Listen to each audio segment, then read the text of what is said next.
Vale, vamos a hacer la lectura de la Biblia de hoy. Hoy vamos a leer el segundo libro de los Reyes, capítulo 25, versículos del 1 al 12. En el año noveno del reinado de Sedecías, el mes décimo, el 10 del mes, vino Nabucodonosor, rey de Babilonia, con todo su ejército contra Jerusalén. Acampó contra ella y la cercaron con una empalizada. Y la ciudad estuvo sitiada hasta el año 11 del reinado de Sedecías. El mes cuarto, el día noveno del mes, cuando arreció el hambre dentro de la ciudad y no había pan para la gente del pueblo, abrieron una brecha en la ciudad. Todos los hombres de guerra huyeron durante la noche por el camino de la puerta, entre los dos muros que están sobre el parque del rey, mientras los caldeos estaban apostados alrededor de la ciudad y se fueron por el camino de la Araba. Las tropas caldeas persiguieron al rey, dándole alcance en los llanos de Jericó. Entonces todo el ejército se dispersó abandonándolo. Capturaron al rey Sedecías y se lo subieron a la Ribla, donde estaba el rey de Babilonia, y que lo sometió a juicio. Sus hijos fueron degollados a su vista, y a Sedecías le sacaron los ojos. Luego lo encadenaron con doble cadena de bronce y lo condujeron a Babilonia. En el quinto mes, el día séptimo del mes, el año 19 de Nabucodonosor, rey de Babilonia, Nabuzardán, jefe de la guardia, servidor del rey de Babilonia, vino a Jerusalén e incendió el templo del Señor y el palacio real y la totalidad de las casas de Jerusalén. Todas las tropas caldeas que estaban con el jefe de la guardia demolieron las murallas que rodeaban a Jerusalén.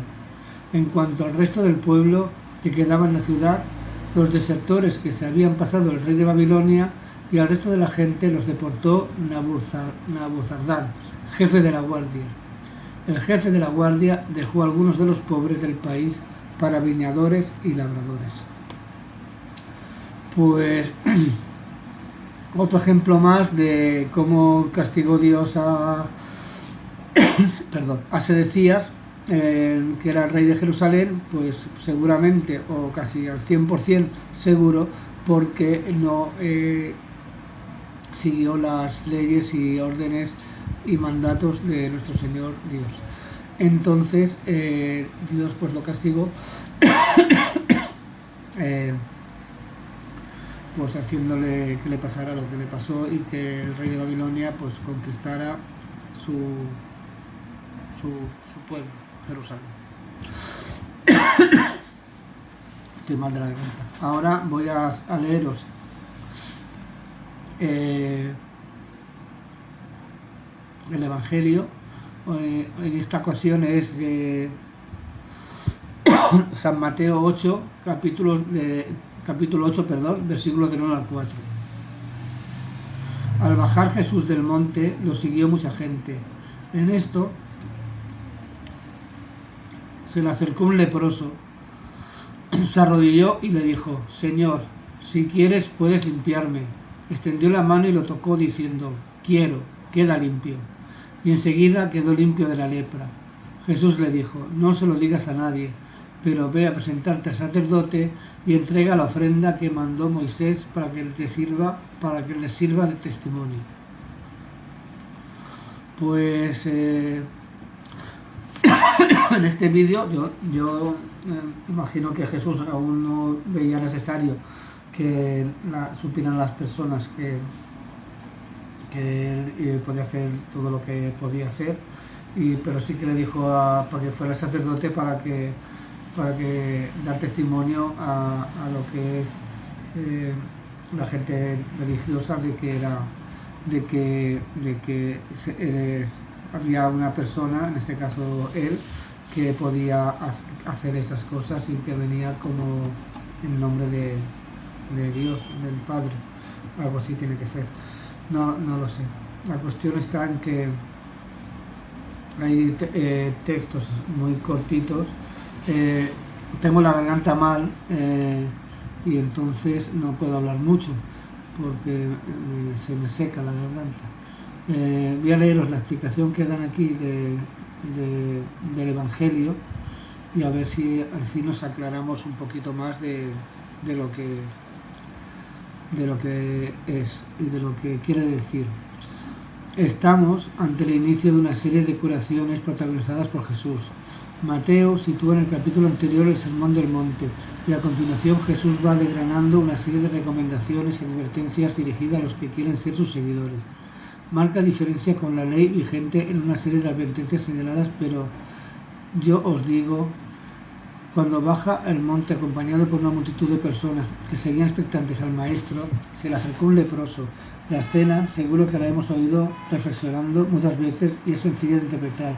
El Señor habló y su palabra ilumina nuestro hoy. Nos sorprende el atrevimiento del leproso al acercarse a Jesús. La lepra y sus consecuencias sociales aparecen reflejadas ya en el Levítico 13:45 y en otros pasajes del Antiguo Testamento. Saberse leproso suponía el dolor de la enfermedad y el de la exclusión y soledad. Sentirse apartado de Dios y de los hombres se consideraba la enfermedad consecuencia del pecado. ¿Qué le movió al leproso para romper con las reglas existentes y acercarse a Jesús?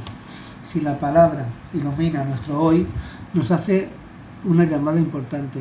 Saberse necesitado, reconocer nuestros pecados, tomar conciencia de las lepras que acompañan algunas veces nuestro camino, que nos distancia de Dios y puede ser que también de la sociedad. Hagamos como el leproso humildad para reconocer, romper tabús o reglas o qué dirán y una fe grande, muy grande en Jesús que puede curarnos. Se arrodilla a los pies del Maestro y le ruega, si quieres puedes curarme. Qué bonita oración. Si quieres, Señor, humildad para reconocer, valentía para acercarse a Jesús y una fe y confianza muy grande en Él. Y de Jesús sabemos muchas cosas, somos sus seguidores y seguro que todos más o menos sabemos las actitudes de Jesús que se ponen de manifiesto en esta curación. Jesús le dice al leproso, quiero, sé limpio. Jesús es misericordia y compasión. Jesús transgrede las normas imperantes, pone en el centro de la persona. Jesús devuelve al leproso la capacidad de reintegrarse a la convivencia fraterna. Jesús, que no busca protagonismo, no se lo digas a nadie, pero preséntate al sacerdote para que conste tu curación. No solo yo necesito, Señor, que me limpies en mi camino, me encuentro también con leprosos excluidos, rechazados, en resumen, necesitados. Dame fortaleza para acercarme a ellos de la manera que lo haces tú. Vale, pues ahora leyendo esto, pues se puede interpretar así, que todos nosotros tenemos como si fuéramos leprosos que necesitamos que tener una fe inquebrantable en Jesús y alejarnos de la sociedad, de este mundo y ser más humildes para poder entregarnos a Dios con toda nuestra alma y con toda nuestra fe, para así llevar la palabra y el Evangelio a las personas que quieran sentirse como personas que se sientan perdidas en este mundo y saber que ahí tienen una esperanza, que ya se encarga el diablo del demonio y todos sus demonios que están ahí atacándonos, para que nosotros lo veamos como imposible y difícil y tenemos que ser fuertes y seguir hablando, seguir luchando y seguir creyendo en nuestro Señor, en el Padre y nuestro Señor Jesucristo y en el Espíritu Santo, en los tres que son uno, y eso, y no sé qué deciros. Yo siento que a veces uno se rinde en su en sus problemas, en su eso. Todo el mundo tenemos problemas. Yo veo muchos problemas de personas que tienen hijos enfermos o tienen familiares enfermos y sufren y ojalá yo pudiera ayudar a todo el mundo o todos nosotros. Lo único que nos queda es la esperanza de Dios, ¿sabes? Y luchar, ¿no? Luchar por ser mejores personas, luchar por tener mejores trabajos o ser felices en los trabajos que tenemos y no sé, intentar llevar el propósito que Dios nos marque. Yo, yo en mi caso estoy luchando contra una ansiedad que tengo. Ayer me dio un ataque muy fuerte, ayer por la noche me dio un ataque muy fuerte y cuando me dan los ataques eh, es el pecho donde más se me comprime, no sé cómo explicarlo, es como si se me encogiera y un dolor que no puedo ni moverme, me tuve que tumbar y tomarme una pastilla que es para tranquilizarme, que me recetó el médico, y muy mal, ¿sabes? Porque en cuanto tengo algún problema o me vienen a la mente pues pensamientos de tal, porque la vida ahora mismo pues está muy complicada, para no, a ver, yo ya hablo de mí, yo sé que a todo el mundo hay gente mucho peor, eso yo lo reconozco, pero uno tiene que superar pues unas cosas y yo pues me ayudo con estos vídeos. Estoy intentando, porque a mí la ansiedad me dio por mi trabajo, quiero intentar dejarlo, pero en el momento no puedo porque no puedo dejar mi trabajo para meterme en otro, porque el problema es que, se me creó la ansiedad porque yo trabajo en fábricas con mucha presión y luego pues mi vida aquí en casa, tengo dos nietas pequeñas que no me dejan ni un segundo, no descanso, no dormía, iba al gimnasio, el gimnasio llevo ya pues 2 o 3 semanas, no sé el tiempo que llevaré sin ir, porque no tengo ánimo ahora de ir al gimnasio, pero sí que me gustaría pues retomar una vida diferente. Para eso estoy intentando crearme mi propio camino, mi propio proyecto, que yo creo que Dios poco a poco me va a ayudar, seguro, si es el propósito de Él, eso está clarísimo.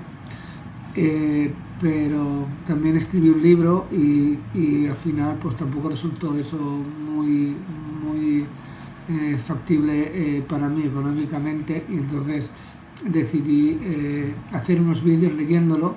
De hecho, si vais a mi perfil y queréis leerlo, escucharlo, mejor dicho, yo he subido varios vídeos leyendo pues capítulos son 9 capítulos, o sea, lo he hecho en 4 o 5 vídeos, lo podéis ver y así podéis escuchar el libro y de mi historia que me pasó, y yo creo que os va a gustar mucho, porque es una historia que al principio es una historia como normal, de un chico que le pasa esto en la infancia, tal, no sé qué, como a miles de personas, pero los últimos capítulos son muy bonitos y de conversión, y yo creo que merece la pena que los escuchéis y que os haga pues pensar. Me despido por hoy, mañana es sábado, también haré vídeo de la Biblia, el domingo no, el domingo descanso, y nada, un saludo a todos, un abrazo y hasta mañana.